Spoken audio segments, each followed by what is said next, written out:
आयोने दिया उन्हें सेने राम राम। आज कांग्रेस गवर्नमेंट आन भ्रष्टाचार वेपोलिटी रांगे एक गरीब ग्वारे ने भाई भाई भाई लड़ाई में भाई भाई पंचायत में लेगा पुलिस स्टेशन और मारन धमकाड़े बोली उन्हें बीआरएस पार्टी तीव्र खंडी बीआरएस पार्टी आज डिमांड कर रही जो डीजीपी भरे जो मरगोजे सूर्या नायक मरगोजे कारणम कायको कारकुलेने शिक्षिंचनोगे वो कुटुंब में न्याय करनोगे पूर्ण पूर्ण वो बाध्य को उन्होंने सेने चर्या लड़ोगे हमारे डिमांड वारे जाति सारी वारे समाज सारी वो कुटुंब में अंडगा रणोगे आज केसीआर केटीआर एक रिप्रेजेंटेशन दे हमें अकाउंट मेरे मैं वारे जाते दिया उन बायन से मेरे अंडगा हमें काई कस्टमर की बीआरएस पार्टी तब अंडगा रचना की మీడియా మిత్రులకు నమస్కారం. అత్యంత కేర్గా చింతపల్లి పోలీస్ స్టేషన్ లో నినావత్ సూర్య నాయక్ అనేటువంటి ఒక లంబాడి బిడ్డను గిరిజన బిడ్డను ఒక సివిల్ డిస్ట్రిక్ట్ లో ఇద్దరు అన్నదమ్ముల మధ్య పనిచేస్తూ పోలీస్ కూడా దాంట్లో తరలించడానికి హక్కు లేదు. There is no role for police in any civil dispute. కానీ దురదృష్టవశాత్తు అక్కడ ఉన్నటువంటి ఒక స్థానిక ఇన్స్పెక్టర్ సబ్ ఇన్స్పెక్టర్ దుర్మార్గంగా సూర్యనాయక్ గారిని పోలీస్ స్టేషన్ లో నిర్బంధించి చిత్రహింసలకు గురి చేసి అతని చావుకు కారణమైండు, ఈ లాకప్ డెత్కు కారణమైండు. మేము డీజీపీ గారిని కేటీ రామారావు గారు మా కార్యనిర్వాహక అధ్యక్షుల యొక్క ఆదేశాల మేరకు ఇవాళ వారు ఇచ్చినటువంటి ఒక లేఖను ఇవాళ డీజీపీ గారికి వినతి పత్రాన్ని సబ్మిట్ చేయడమైంది. వెంటనే నిందితుడైనటువంటి ఆ ఇన్స్పెక్టర్ పైన కేవలం సస్పెన్షన్ మాత్రమే చేసినారు అని అంటున్నారు, పక్క పోస్టింగ్ ఇచ్చినారంటా ఉన్నారు. ఇంతవరకు అతన్ని అరెస్ట్ చేసినట్టుగా మాత్రం ఎక్కడ కూడా చూడట్లేదు. వెంటనే ఆ ఇన్స్పెక్టర్ ను అరెస్ట్ చేయాలా, సబ్ ఇన్స్పెక్టర్ ను అరెస్ట్ చేయాలా, అతనిపై చట్టపరమైన చర్యలు తీసుకోవాలని చెప్పని మేము డీజీపీ గారికి విజ్ఞప్తి చేయటమైంది. అదే విధంగా సూర్య నాయక్ ఎవరైతే ఉన్నారో వారికి అన్ని రకాలుగా కూడా వాళ్ళ కుటుంబానికి భద్రత కల్పించాలా. ప్రభుత్వం తరపు నుండి పోలీసుల వల్ల చనిపోయినటువంటి ఒక సూర్య నాయక్ కుటుంబానికి ఆర్థిక పరమైన సహాయం కూడా అందజేయాలని చెప్పని ఈరోజు మీడియా ద్వారా ప్రభుత్వానికి కూడా మేము విజ్ఞప్తి చేస్తా ఉన్నాము. ఇంకొక విజ్ఞప్తి, 10 రోజులే అయింది కొత్త ప్రభుత్వం అధికారంలోకి వచ్చి. అక్కడ చెవురు మదురుగా మేము ఇంటా ఉన్నాం ఏంటంటే ఒక ఇంటిమిడేషన్ అని చెప్పని బెదిరింపులు ఇటువంటి కూడా పాల్పడుతున్నట్టుగా సంఘటన వివరిస్తా ఉంది.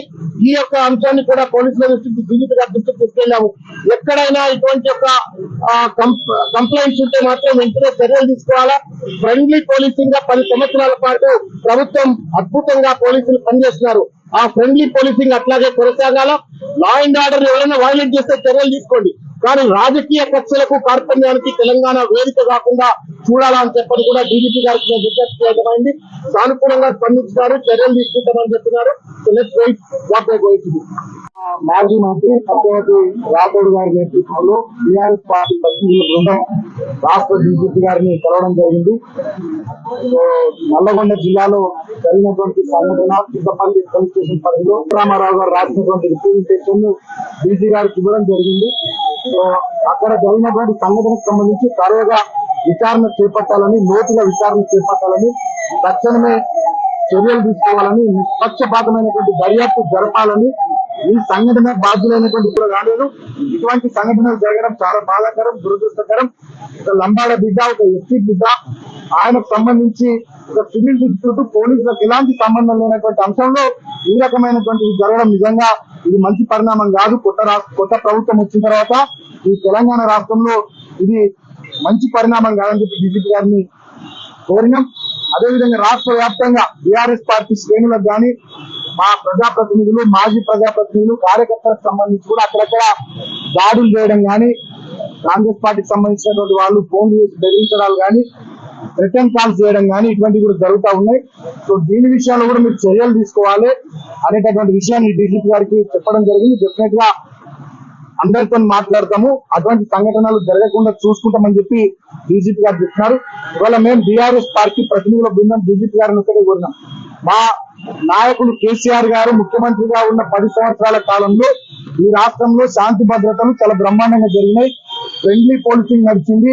ఎక్కడ కూడా మా పార్టీగా మేము ఎలాంటి కవింపు చర్యలకు పాల్పడకుండా, అది పార్లమెంట్ ఎన్నికలైనా, అసెంబ్లీ ఎన్నికలైనా, స్థానిక సంస్థల ఎన్నికలైనా, ఎలాంటి ఈ హైదరాబాద్ మహానగరానికి సంబంధించినటువంటి జిహెచ్ఎంసీ ఎన్నికలైనా మేమంతా కూడా సంయమనంతో వ్యవహరించాం. ఎన్నికల సందర్భంలోనైనా, ఎన్నికల ఫలితాల అనంతరం అయినా కూడా మేము సంయమనంతో వ్యవహరించాం. కానీ రాష్ట్రంలో ఇప్పుడు ఈ 10 రోజులు అక్కడక్కడ మేము చూస్తా ఉన్నాం, పరిస్థితులు బాగాలేవు, వీటిని అదుపు చేయాలని చెప్పి మేము డీసీ గారిని కోరడం జరిగింది. ఎందుకంటే ఇది కొత్త ప్రభుత్వానికి కూడా మంచిది కాదు, ఇది ఒక మంచలాగా ఉండిపోతుంది. ప్రభుత్వాలు వస్తుంటాయి, పోతుంటాయి, అధికారం మారుతూ ఉంటుంది. అధికారం ఎవరికి శాశ్వతం కాదు. కానీ తెలంగాణ రాష్ట్రం శాశ్వతం, తెలంగాణ రాష్ట్రం యొక్క ఇమేజ్ శాశ్వతం, తెలంగాణ రాష్ట్రంలో ప్రజానీకం శాశ్వతం. కాబట్టి నేను ప్రజల కోణంలో, రాష్ట్రం కోణంలో, రాష్ట్రం ఇమేజ్ కోణంలో నేను రాష్ట్ర ప్రభుత్వానికి కూడా విజ్ఞప్తి చేస్తా ఉన్నా.